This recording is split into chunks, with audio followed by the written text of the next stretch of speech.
힘 빼고 살리는 일을 하라, 설레는 일을 하라라는 제목으로 하나님 말씀 증거하도록 하겠습니다.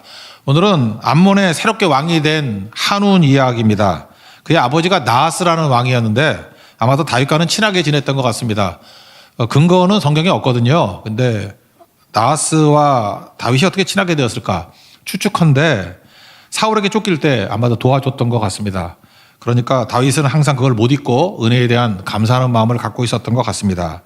다윗은 항상 은혜를 기억하고 은혜를 갚으려고 하는 그런 태도를 갖고 있는 사람이었습니다. 우리 한국말 가운데 전 제일 싫은 말이 그런 거예요. 속담이죠. 은혜는 물에 새기고 원수는 돌에 새긴다. 이거 듣기도 싫어요. 다윗은 반대였다라는 것입니다. 은혜를 돌에 새기고 원수 같은 거는 흘러가게 놔뒀다. 그게 맞다고 생각을 합니다. 다윗은 왕이 되고 난 다음에 무슨 생각을 했냐면 내가 받은 바 은혜가 많다라는 거예요. 어떻게 하면 이 은혜를 갚을 것인가. 거기에 골몰했습니다. 그래서 요나단의 아들 찾았죠. 무비보셋에게 은혜를 베풀고 이제는 나하스가 죽었다는 얘기를 들었거든요. 그래서 조문을 가면서 그의 아들 한운에게 내가 할 수 있는 무슨 은혜를 베풀 것인가 이런 생각을 가졌다라는 것입니다. 그래서 나하스의 죽음 앞에 조문 가는 얘기가 2절에 나오거든요. 다윗이 나하스의 아들 한운에게 은총을 베풀되 그의 아버지가 내게 은총을 베푼 것 같이 하리라. 그러면서 조문을 보냈습니다. 도와주려고. 근데 한운의 반응은 정반대 반응입니다. 공경으로 조문 온 것이 아니다 이렇게 생각을 하고 염탐하러 온 것이다 그러면서 아주 조롱하는 태도를 보였다는 것입니다. 3절에 나오는데 물론 그의 부하들이 하는 얘기들이죠. 왕의 아버지를 공경함인 줄로 여기시나이까 아니라는 거죠. 이 성을 엿보고 탐지하여 함락시키고자 함이 아니니까 그렇게 나쁘게 생각했다는 것입니다. 100% 양보해서 100% 양보해서 그래 의심할 수 있죠. 의심할 수 있죠. 왕이 되고 난 다음에. 그리고 조심하면 되는 거 아닙니까?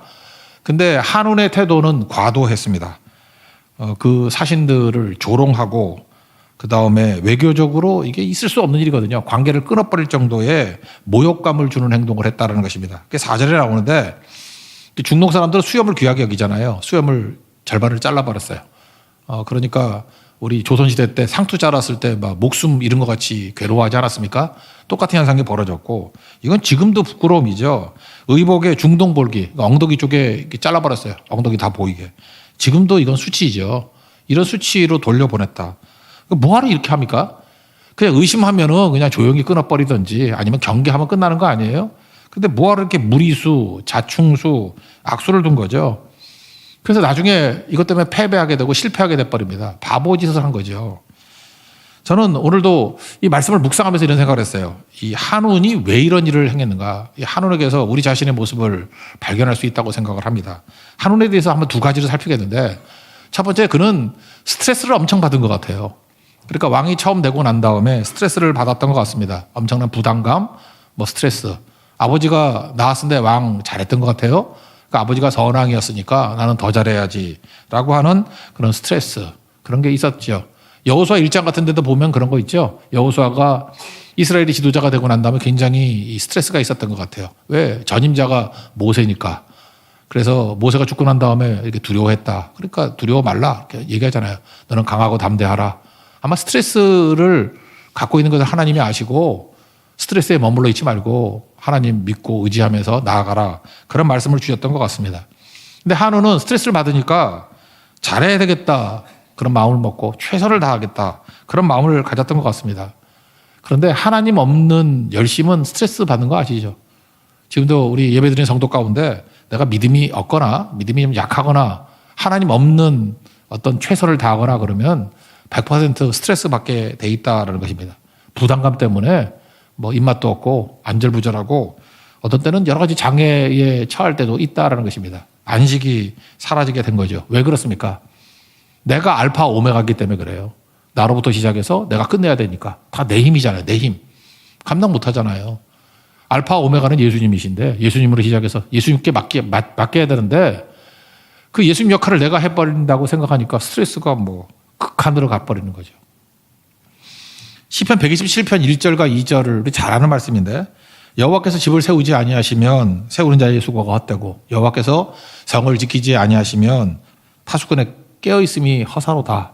그 다음 또 무슨 얘기가 나오죠? 일찍이 일어나고 늦게 누우며 수고의 떡을 먹음이 헛되도다. 그러니까 열심히 산 것이 허무하다 그런 얘기죠. 집 세우고 성 쌓고 지키고 이거 얼마나 대단한 일입니까? 근데 이게 허무해지는 것이고 아침부터 일찍 깼다는 거 아니에요. 일찍 깨고 뭐 늦게까지 하루에 뭐 12시간 이상 일을 하고 근데 그게 헛되답니다. 허무와 헛됨. 하나님 없는 최선이 나타나는 모습이라는 거예요. 그 2절 뒷부분에 보면은 앞뒤가 안 맞는 것 같은 말씀이 있죠. 여호와께서는 사랑하는 자에게 잠을 주시는도다. 이게 앞뒤가 안 맞잖아요. 무슨 얘기예요? 잠이나 자라 그런 얘기죠. 여기서 잠이라고 말하는 건 안식을 말하는 것이고 하나님께 맡기는 것이다 이렇게 말할 수 있습니다. 시편 37편 5절에 있는 말씀하고 비슷하는 거예요. 내 길을 여호와께 맡기라. 그러면 하나님이 이루어 주신다. 그 얘기라고요. 그러니까 잠잔다는 게 뭐예요? 맡긴다, 예배드린다, 안식한다. 그러면 주님이 완성시켜 주신다. 근데 그거 없이 내 힘으로 시작해서 내가 마무리 지으려고 그러면 스트레스 꽉 차가지고 아무 일도 못하게 되는 일이 벌어지게 된다라는 것입니다. 우리 누누이 말씀드리지만 잠을 자야 됩니다. 이 불면증에 있는 사람들의 문제가 뭐냐? 잠자야 나타나는 효과. 첫 번째는 염증이 사라진다 그러죠. 우리 몸에 염증들 있잖아요. 언제 사라지죠? 약 먹고 사라지는 게 아니라 잘 때 사라져요. 우리 염증들 많잖아요. 어떤 분은 뭐 목이 아프다? 후두염. 어떤 분은 뭐 배가 아프다? 위염. 뭐 장염. 뭐 이게 다 염증이잖아요. 염증.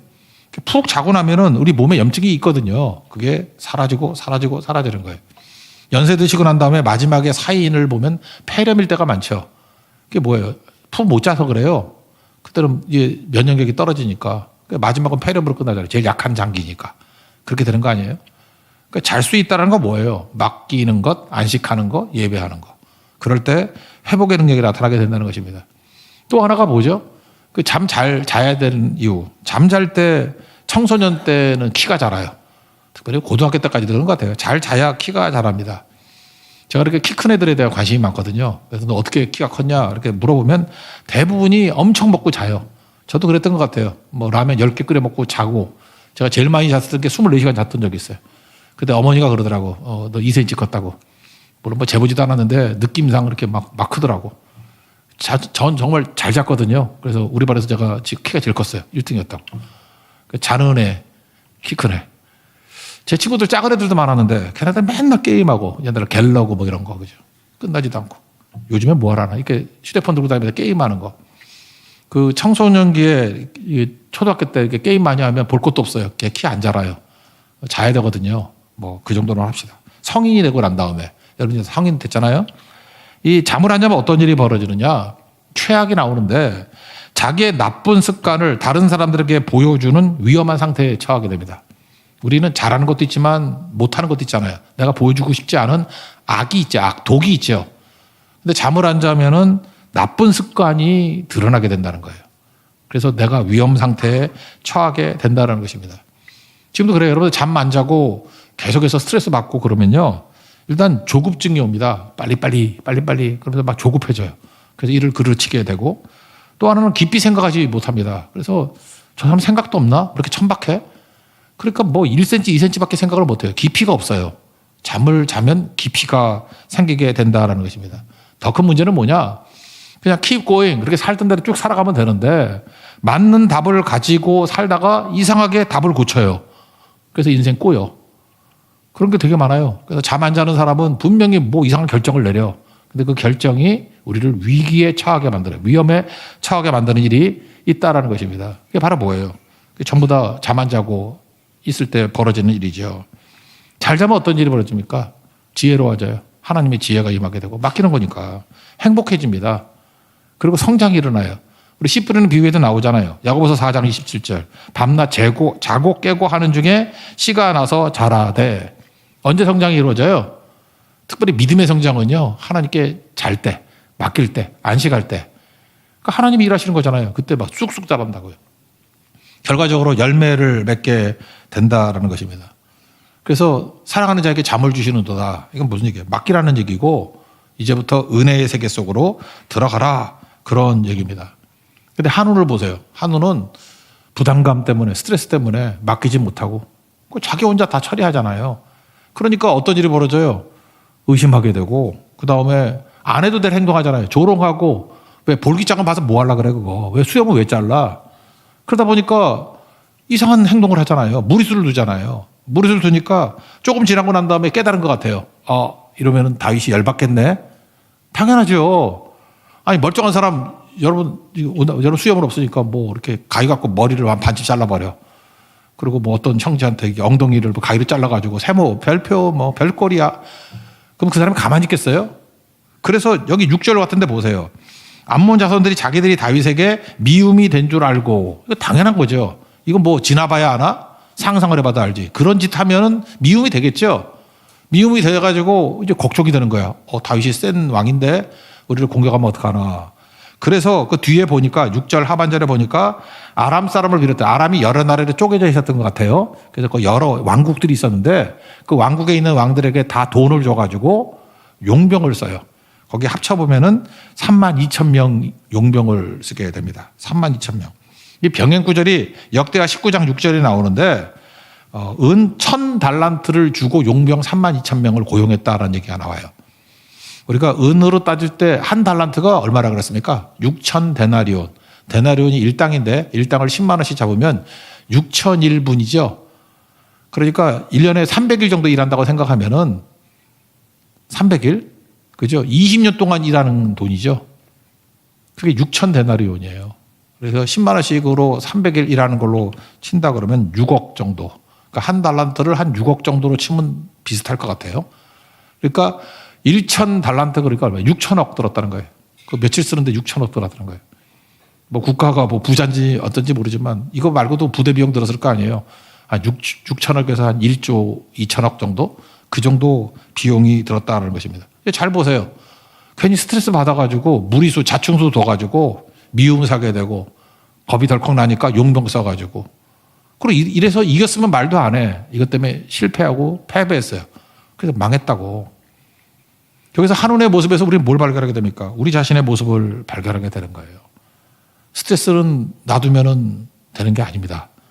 우리를 하여금 자충수, 무리수, 악수를 두게 만들어서 무너지게 만든다는 것입니다. 그러니까 스트레스가 아니라 우리가 해야 될 일이 뭐죠? 하나님 앞에 엎드리는 거예요. 오늘 성경 공부 내용 중에 호세아가 나오죠. 북쪽 이스라엘의 왕이 9왕조 19왕인데 마지막 왕이 호세아예요. 19번째 왕. 근데 이 사람은 애매한 왕이에요. 하나님에 대한 이 돌아올 가능성도 있었는데 안 돌아왔어요. 거기 보니까 이런 게 나오죠. 하나님 앞에 엎드리면 우리 인간은 엎드리는 존재거든. 하나님께 엎드리면 사람에게 엎드릴 필요가 없어요. 근데 하나님께 엎드리지 않으니까 그 북쪽에 있는 왕이 아수르거든. 아수르의 왕이 살만 에셀. 내가 볼 때 분명히 뚱뚱할 것 같아. 이름이 살만 에셀이 돕다가 그 살찌는데 도움이 되는 남자 뭐 이런 뜻이 있는 것 같아. 내 느낌에. 내 느낌은 그래요. 느낌이. 진짜 이름은 아니고 살만 에셀. 그리고 남쪽에 있는 게 애굽이거든. 애굽의 소. 왕 이름이 또 소야. 소라고. 하나님 앞에 엎드리면 사람 앞에 엎드리지 않아요. 하나님께 엎드리면 하나님께서 능력을 주셔가지고 사람들에게 신경 안 쓰게 만든다고. 전 여러분들이 다 당당한 사람이 되기를 원해요.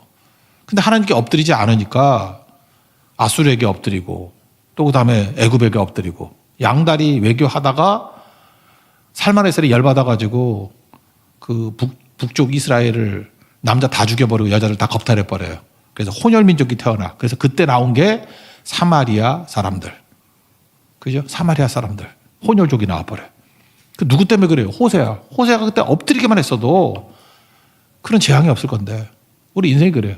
여러분들 좀 다 당당한 사람이 되었으면 좋겠어요. 하나님이 축복의 사람들이 되었으면 좋겠다고. 그러기 위해서 필요한 게 뭐예요? 하나님 앞에 엎드려야 된다. 우리 인간은 엎드리는 존재예요. 하나님께 엎드려야 사람에게 엎드리지 않아요. 지금도 그렇습니다. 하나님께 엎드리지 않죠. 볼 것도 없어요. 분명히 사람한테 비굴하게 엎드릴 거라고. 그게 우리 크리스찬의 모습이 아니잖아요. 오직 하나님께만 엎드릴 줄 아는 그 모습이 있길 바랍니다. 여러분 스트레스 되게 많죠. 힘들죠. 그러니까 자꾸 사람에게 엎드릴 일들이 많아지죠. 그 근원 해결책이 어디 있어요? 하나님께 있습니다. 하나님께 엎드리십시오. 하나님께 맡기십시오. 하나님께 안식을 구하십시오. 그리고 예배하십시오. 그렇게 예배. 그러면 하나님께서 우리를 건져 주신다라는 거예요. 근데 한우는 큰 스트레스 속에서 자기 자신이 알파 오메가 되는 바람에 이런 자충수 악수로다가 무너지게 되었다. 오늘도 여러분 스트레스가 이것저것 많이 있으시죠? 주님께 엎드릴 때만 해결될 수 있다는 거 잊지 말고 우리 예배하는 종들 또 맡기는 종들 안식하는 하나님 백성 되기를 축원합니다. 두 번째 한운을 살필 게 뭐냐 하면은 그 한운의 언어에 문제가 있다는 거예요. 이 말하는 말투가 사람이 그래요. 뭘 하든 간에 이렇게 넓어져야 되거든요. 넓어져야 되는데 이렇게 좁아지는 말투가 있어요. 이게 뭐 자꾸 적을 만드니까 좁아지죠. 그렇지 않아요? 아까 아버지 친구였잖아요. 가만히 있어도 은혜 베풀고 도움 받을 건데 쓸데없는 말 하잖아요. 대적이라 그러고 쓸데없는 짓 수염 자르고 쓸데없는 짓 하잖아요. 말투가 조롱하고 비웃고 그러니까 무너지게 된다는 거죠. 제가 최근에 어떤 자매하고 대화를 나눈 적이 있었는데 지금 좀 시간적인 여유가 있을 때입니다. 그래서 제가 그런 얘기를 했어요. 시간이 있을 때 자동차 면허를 따라고 그 운전면허가 없더라고. 그러면 이제 곧 바쁠 때가 오고 뭐 이제 결혼해서 애 낳고 하면 진짜 바쁠 때가 온다고. 그러니까 지금 시간적 여유가 있을 때 지금 타이밍이 딱 그때거든. 이때 면허를 따라고. 이유가 뭐냐? 운전면허를 따면은 넓은 세계 속에 나갈 수 있잖아요. 지금도 어떤 사람 보면은 뭐 여기 면허 다 있으니까 뭐 당연한 것 같이 보이지만 면허 없으면 답답하잖아. 운전도 못하고. 그죠? 그러니까 그런 얘기를 하더라고요. 자기 무서워서 운전을 못하겠대. 좋다고. 무서워서 운전 못하면 안 해도 되니까. 장롱 면허라도 괜찮으니까. 일단 따놓으라고. 따놓고 안 하면 될 거 아니냐고. 그런데 머뭇거리더라고요. 근데 제가 이유는 딱 그거예요. 뭐 운전하고 안 하고의 문제가 아니라 기회만 된다 그러면은 자꾸 넓어지는 쪽으로 결정을 해야 돼요. 넓어지는 쪽. 그게 중요한 거겠죠. 제가 지난 일주일 동안 그 외국에 좀 있었는데 외국어를 배워야 되겠다 그런 생각을 가졌어요. 이유가 뭐냐? 그 언어가 안 통하면요. 사람이 좁아지잖아요. 그죠? 그래서 그래서 특별히 20대 이하의 사람들은 좀 언어에 집중하는 게 좋은 것 같고 요즘에 다 젊은 사람들이니까 나이에 관계없이 언어 좀 잘할 필요성이 있는 것 같아요. 언어가 좁아지면 어떤 일이 벌어져요? 맨날 한인타운에만 머물잖아. 이번 베트남 선교 갔을 때도 7군이 거의 한인타운이거든. 거기가 물가가 비싸요. 근데 조금만 벗어나도 되게 싸. 물가 4분의 1이야. 우리 못 가요. 말이 통해 가지. 그죠? 근데 언어가 되는 사람은 우리는 2만 원에 먹는 걸 걔네는 500원에 먹더라고. 그렇게 차이가 있잖아요. 그 차이가. 뭐 넓어지는 거죠. 넓어지는 거. 미국에서도 마찬가지예요. 그 영어 잘하면은 넓은 세계를 다 경험할 수 있는데 언어가 막혀버리면 코리아타운에만 머물러 있잖아요. 그러니까 어떤 결정을 하든지 간에 여러분 넓어지는 결정을 해야지. 그리고 넓어지는데 장애가 될 수 있다 그러면은 그거는 좀 뺄 필요성이 있죠. 그거 제거하고 나아가는 거. 이건 인간관계도 마찬가지죠. 어디 그룹에 나하고 좀 관계가 껄끄러운 사람이 있어. 그럼 빨리 가서 화해해야 돼요. 왜? 그 사람과의 관계를 회복하는 것도 중요하지만 그 사람과 화해하지 않으면 더 큰 개념이죠. 내가 넓어지는데 장애가 되잖아. 그 사람 때문에 피해 다녀야 되잖아요. 그럼 한쪽 부분을 다 버리는 거 아니야. 그러니까 화해도 중요하지만 더 큰 개념은 뭐예요? 넓은 세계를 향해서 나아가기 위해서 장애를 제거하는 결정을 하라. 중요한 거죠. 좁혀서 외국어만 언어가 아니라 어떤 결혼을 앞둔 자매가 있습니다. 그 자매한테 제가 그런 얘기 했어요. 남자의 언어를 배우라고. 결혼해서 잘 살기 위해서는요. 여자가 여자의 언어를 알 거 아니에요. 여자의 언어로 표현하면 남자들이 저항한다고. 그러니까 남자는 여자의 언어를 배워야 되고 특별히 뭐 자매니까 남자의 언어를 좀 배우라. 그렇게 제가 조언했던 적이 있어요. 같은 말을 해도 남자들은요. 명령조로 말을 하면 싫어합니다. 명령조로 말을 하면 저항을 합니다. 왜? 군대에서나 직장에서나 하도 명령조를 많이 들어서. 그래서 명령조로 말을 하면요. 육체적으로나 정신적으로 관계를 맺고 싶어 하지 않아요. 그리고 명령조로 나오면은 상대를 사랑의 대상이 아니라 경쟁 대상 또는 타도의 대상으로 여겨. 그래서 여자들이 맨날 남자들이 타도 당하는 여자들이 있어. 왜? 명령조로 말을 하면 타도의 대상이 된다는 것입니다. 10시까지 들어와. 뭐 이런 거 명령조잖아. 10시까지 들어와. 그럼 타도의 대상이야. 그죠? 뭐 내 촉이 밝은 거 알지? 그죠? 여자의 촉은 못 속여. 내 촉은 다른 사람보다 몇 배야. 이 명령조를 하다 보면 사람이 멀어진다고. 그런데 좀 여우 같은 여자들이라 그러죠. 지혜로운 여자. 지혜롭다고 합시다. 그 부탁하는 투로 얘기를 해요. 10시까지 들어와 주면 안 되겠어요? 이렇게 부탁. 뭐 당연히 들어와야지. 10시까지 안 들어오면 어디 가자. 갈 데도 없는 남자한테 부탁하는 투로 얘기하면 당연히 들어오는데 마치 여자에게 부탁을 들어주는 양. 그러니까 자존심이 살아나고 떠나지 않겠죠. 그죠? 되게 중요한 거라고. 나이가 들면서 보면요. 이렇게 사람 보면은 얼굴이 예쁜 것도 중요하지만 얼굴이 한번 한계가 있지 않습니까? 그죠? 말을 예쁘게 해야 돼요. 말을. 그 행복해하는 남편들 보면은 얼굴 예뻐서 이렇게 행복해하는 사람 별로 없고요. 말을 예쁘게 하면 오래가고 하나 더 팁이라 그러면 요리를 잘하면 집에 빨리빨리 와. 그렇다고. 그래서 여러분들 그냥 요리를 잘하든지 아니면 말을 예쁘게 하든지 이게 뭐예요? 넓어지는 거거든. 넓어지는 거. 근데 그게 아니고 자기 언어를 하다 보면은 이게 좁아지죠. 한우를 보세요. 이게 바보 아니에요? 말투가 조롱의 말투, 모욕의 말투, 불신의 말투. 그 자꾸만 좁아지잖아요. 아버지가 넓게 만들어 놓은 거 한없이 좁아지죠. 그리고 돈은 돈대로 들고, 그죠? 나라는 나라대로 망하고 힘들어지는 거 아니겠습니까? 여러분 넓어지기 위해서 중요한 게 그 유머라 그러잖아요. 유머인. 여자분들 물어보니까 뭐 그러대요. 어떤 남자가 좋아요? 그럼 뭐 여러 가지 조건 중에 꼭 들어가는 게 있더라고. 유머가 있는 남자를 좋아한다고. 유머 있는 남자. 야, 맞습니다. 그 유머 있는 남자, 여자만 좋아하는 거 아니에요. 남자도 좋아해. 남자들도 친구들이 있다 보면은 유머 있는 남자도 남자를 좋아해. 그래서 연애하거나 사업하는데 큰 도움이 된다라는 것입니다. 제가 물어볼게요. 여러분의 남편은 유머가 있습니까? 없습니까? 없죠? 개그맨들 보세요. 개그맨들 보면은 아내들이 다 예뻐. 유머가 있기 때문에 그래요. 그리고 다 어려. 막 10년 이상 차이가 나. 그래서 예쁘고 어리고 그래요. 여러분 남편이 유머가 없죠? 그래서 여러분하고 사는 거예요. 안 예쁘고 안 어린 여자하고. 누구 탓이에요? 내 탓이요. 내 탓이요. 이렇게 생각을 해야죠. 이제 거기까지만 하고. 그러므로 남자들은 유머 있는 남자가 되십시오. 그리고 여자들은 말이 예쁜 여자가 되십시오. 그럼 서로 영향을 준다고. 말이 예쁜 여자가 되면은 남자가 유머가 살아나고 유머 있는 남자가 되면 여자분들도 가치가 올라가는 거잖아요. 그렇죠? 이게 상호 관련성이 있다라는 것입니다. 제가 한우를 보면서 저는 계속 이게 한우 생각했어요. 이게 내 모습이구나, 우리 모습이구나 이런 생각을 했어요. 현대인들 얼마나 스트레스 받아가며 살렵니까? 스트레스 엄청 받아가며 사는데 믿음 없는 스트레스. 그러니까 우리 미치게 만드는 거예요. 그죠? 하나님 없는 스트레스 우리를 무너지게 만드는 거예요. 엎드리십시오. 엎드릴 때 회복의 능력이 나타나게 된다는 것입니다. 그리고 말을 하던 언어 뭐 외국어도 잘해야 되겠지만 특별히 은혜의 언어, 그죠? 이게 넓어지게 만드는 언어, 이게 꼭 필요하다는 것입니다. 그래서 유머도 있는 남자, 또 말이 예쁜 여자. 그래서 절대 한움같이 스스로를 제약하는 이런 모습이 없기를 바랍니다. 세 번째, 오늘 우리가 살피고자 하는 주인공이 다윗이니까 다윗은 어떤 사람이었냐면은 은혜의 사람이죠. 은혜 붙든 사람. 그래서 다윗은 은혜를 인식하고 항상 은혜를 받았다는 걸 인식하고 은혜를 흘려보내려고 하는 사람이었다라는 것입니다.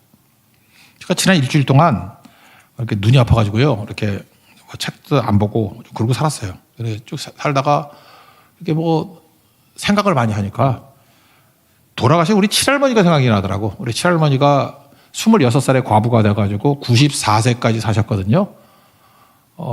26. 그러니까 뭐 할아버지가 뭐 믿음 생활한다고 순교하셨으니까 26살에. 뭐 옆에서 보니까 뭐 멋있지. 아, 순교자 그러니까 멋있지. 아내한테는 26살에 과부가 됐다라는 거. 3난 1년 한 개 두고 돌아가셨거든. 아들 셋에 딸 하나. 아들 셋에 딸 하나. 제가 옛날에 인식을 못했어요. 근데 26 그러다 보니까 우리 그 맨날 율동하는 자매 장주리가 24살이라 그러더라고. 장주리보다 2살 많은 나이야. 26살. 26살에 아들 셋에 딸 하나를 두고 남편은 죽었어. 근데 뭐 여기 계신 분가 이렇게 유능한 여자분들 아니에요. 뭐 이렇게 뭐 강의도 다니고 뭐 이렇게 음악도 가르치고 하는 뭐 이렇게 선생님들, 이런 선생님들이 아니고 우리 할머니는 무능했어요. 돈 벌 줄도 모르고 답답하고. 그래서 할머니 생각을 한번 해봐서 아무것도 할 줄 아는 게 없는 무능한 26살의 과부가 아들 셋에 딸 하나가 있어. 참 무서웠겠구나 그런 생각을 했어요. 내가 할머니 생각을 했어요. 그랬더니 세상에 무서웠겠어. 무서워. 26살 여자가 혼자 살기 때문에 무서운데 3남 1녀를 먹여 살려야 되니 얼마나 무서웠겠어. 되게 무서웠겠구나. 그래서 할머니가 되게 무서웠겠구나 그런 생각을 했어. 야, 무서운 인생을 살았겠구나. 그러면서 우리 성도들을 한번 생각해서 성도들도 보니까 예배드리러 오는 성도들의 마음의 이 멘탈의 디폴트 값이 무서움인 것 같아. 저도 이렇게 암에 걸려봤잖아요. 암입니다. 그럴 때. 중병에 걸리면요. 무섭습니다. 일차적으로는 죽는구나 하는 죽음에 대한 두려움도 있고요. 그 다음에 뭐 가족들 생각도 나고 뭐. 내가 해결 못할 문제들이 있잖아. 무서워. 되게 무서워. 무섭고. 또 성도들 보니까 제가 26살이라 그러니까 너무 극단인 것 같아. 그래서 40살을 한번 생각해요. 40살. 40살 된 여자가 그 아들 둘 정도 있고 자녀 둘 정도 있고 남편이 죽는다고 되게 무서울 것 같아. 그래서 제가 그 생각을 못했어요. 우리 성도들이 어려움 당하면 고난이라고만 생각했지 그 사람이 당하는 그 무서움의 정도. 아, 되게 무섭겠구나. 우리 할머니도 되게 무서워했던 것 같아요. 그래서 엎드렸어요. 하나님 엎드려서. 무능한 가운데. 어쨌든 그래서 풀렸어요. 다윗도 그러지 않았겠어요? 그 사울 왕이 죽인다고 쫓아다니고 도망다니면서 굴에 숨어 있고 되게 무서웠겠죠. 그때 엎드렸어요. 그랬더니 은혜가 임하더라고. 우리 예배가 그거예요. 우리 무서운 사람들이 하나님 앞에 엎드려서 회복되는 거예요. 제가 어떤 가정이 생각나더라고. 신방을 갔더니 빚이 10억이래. 그래서 뭐 이렇게 뭐 조그만 집에 살고 있는데 아무리 봐도 그 집 그 10억 못 갚겠어. 제가 10몇 년 전 얘기예요. 빚이 10억이래. 벌어들인 돈 보니까 한 300만 원 벌더라고. 근데 이걸 계산으로 한다 그러면 못 갚아요. 또 계산 한번 해볼까요? 그래 300만 원 하면 3,600만 원 벌잖아 1년에. 그죠? 한 600만 원 써야 될 거 아니야. 300만 원씩 모은다 그러면 3천만 원 1년에 모으면 잘 모으는 거지. 3천만 원 모으는 거 기적이지. 3천만 원. 그것도 엄청 기적인데 그거를 10년 모아야 3억이야. 30년 모으면 9억. 복리 계산 안 하고 하는 얘기예요, 그냥. 그래도 1억이 남잖아. 그러니까 300만 원씩 30년을 모아도 10억 못 갚는 거예요. 만약에 우리 인생 가운데 계산으로 산다 그러면은 숨이 턱턱 막히는 거예요. 아무것도 못해. 결혼도 못하고 애도 못 낳고 아무것도 못해. 마귀가 우리를 이렇게 만들어버려요. 계산으로 살게. 그래서 다윗도 그렇고 우리 칠할머니도 그렇고 계산으로 안 살았던 것 같아. 그냥 엎드렸어요. 그리고 뭘 했냐면은 하나님께서 매 순간마다 주시는 은혜를 누렸어요. 은혜를 누리고 하다 보니까 상상도 못하는 길이 열리고 이렇게 풀리기 시작했어요. 그래서 아까 그 10억 있던 빚진 집이요. 다 갚았어. 최근에 물어보니까 다 갚고 집 새로 샀어. 말이 안 되죠. 그 집 뭐 이렇게 떼돈 번 집 아니야. 그냥 보통의 집안인데 하나님께서 풀어주셔요. 그렇게. 우리 인생도 마찬가지예요. 인생이 계산으로 살면 답이 안 나와. 근데 은혜로 살면요. 길이 열리게 되는 거죠. 다윗은 은혜로 살았다는 게 뭐냐. 받은 은혜를 인식하고 그냥 내가 누구에게 은혜를 보답할고 흘려보내는 일을 했다고. 은혜를 흘려보내는 일을 하다 보면 일단 내가 살아나. 그래서 영역이 더 넓어지고 은혜로 사니까 언어도 달라지고 설렘이 있어요. 설렘. 가슴 떨리는 일을 한다고. 은혜로 사는 사람은 가슴이 떨려요. 또 도와주고 베풀고. 제가 좋아하는 물건 사가지고 가슴 떨린 적 한 번도 없는데 누구 성기고 도울 때 가슴 떨리는 일이 있더라고. 다윗은 계속 가슴 떨렸다고. 이거 뭐예요? 은혜로 살았기 때문에 그런 일이 벌어지게 된다는 것입니다. 힘 좀 빼십시오. 너무 힘주고 자꾸 이렇게 뭐 잘하려고 막 그러지 말고 하나님의 은혜를 묵상하고 그럼 감사하잖아요. 그리고 흘려보내는 일. 이게 왜 가능하냐면 은혜는 순환이 되기 때문에 그래요. 이렇게 돌아오거든요. 제가 얼마 전에 읽었던 글 중에 그 윈스턴 처칠 얘기가 나오더라고요. 윈스턴 처칠이 되게 부자 집안이었던 거 아시죠? 귀족 집안이에요. 영국에서. 근데 젊은 시절에 그 사람 뭐 똥똥했지만 좀 이렇게 모험심이 강해 나요. 템즈강에서 수영하다가 빠져 죽을 뻔했대. 수영도 못하는 게 왜 들어가서 거기는. 템즈강에서 이렇게 수영하려고 하다가 죽을 뻔했대. 그때 어떤 청년이 구해줬대요. 그러니까 윈스턴 처칠 아버지가 얼마나 고맙겠어. 그게 부잣집이니까. 은혜를 보답하고 싶다. 아들 구해준 거. 그랬더니 딱 보니까 귀족 집안인 것 같고 근데 그 청년이 되게 가난한 청년이었대요. 학비가 없습니다. 저 의사 되고 싶습니다. 그러니까 공부 잘했는가 봐. 그죠? 네. 그랬더니 학비 대주기로 했대요. 자기 받은 바 은혜가 있잖아. 나도 돈이 있으니까 그래 학비 대줄게. 그래서 의사가 된 사람이 알렉산더 플레밍. 그 페니실린 발견한 사람 있죠? 알렉산더 플레밍. 그래서 플레밍이 나온 거예요. 나중에 처칠이 뭐 총리가 되고 막 이래서 돌아다녔잖아. 2차 대전 때. 아프리카 어딘가 갔었대요. 갔다가 거기서 중병에 걸렸대요. 뭐 말라리아 이게 걸렸는지 뭔지 모르겠어요. 병원. 중병에 걸렸대요. 그럴 때 알렉산더 플레밍이 비행기 타고 직접 가가지고 자기가 발견한 이 페니실린으로 고쳐줬대요. 결국은 보세요. 은혜는 돌고 도는 거죠. 그렇잖아요. 먼저 자기가 플레밍의 은혜 받았잖아요. 죽을 뻔에다가 살려주고 아버지가 은혜 갚고 그래서 좋은 뭐 세계적인 의사 됐잖아요. 그런데 그 은혜를 또 받잖아요. 주고받고. 이거 돈으로 우리가 예상해서 계산할 수 있는 내용이 아니죠. 이게 은혜로 사는 인생, 은혜의 순환으로 사는 인생이라는 것입니다. 우리에게 두 가지 길이 있습니다. 한운같이 사는 길이 있고 다윗같이 사는 길이 있어요. 하나님 없으면 계산으로 살아야죠. 우리 하나님 믿는 사람이잖아요. 하나님이 하시면 됩니다. 믿습니까? 은혜로 사십시오. 우리가 딴 건 모르지만 은혜로 할 수 있는 일이 뭐죠? 설레는 일, 은혜 받는 일이에요. 여러분 딴 데 가보세요. 뭐 어디 오래 있으면 뭐라 그래요. 카페도 오래 있으면 나가라 그러고 식당도 뭐 또 시키라 그러고 그래요. 오래 있으면. 근데 오기만 해도 환영하는 건 교회밖에 없잖아. 교회 오면은 그냥 앉아만 있어도 훌륭하다고 그러고 좋다고 그러고 그렇잖아요. 은혜의 자리에 머무르십시오. 오늘 저녁 예배 있는데 저녁 예배 같은 때도 집에서 고민만 하지 말고 와서 앉아 계세요. 그러면 하나님의 은혜가 임할 때 같이 임해요. 그리고 은혜의 강물을 경험하게 된다고. 그러다 보면 우리의 문제들, 계산으로 안 풀리던 문제들이 다 풀리기 시작한다는 것입니다. 우리에게 두 길이 있어요. 한운의 길이 있다고. 한운 열심히 산 청년이에요. 청년 왕이라고. 스트레스 받다가 깨져버렸죠. 악수다가.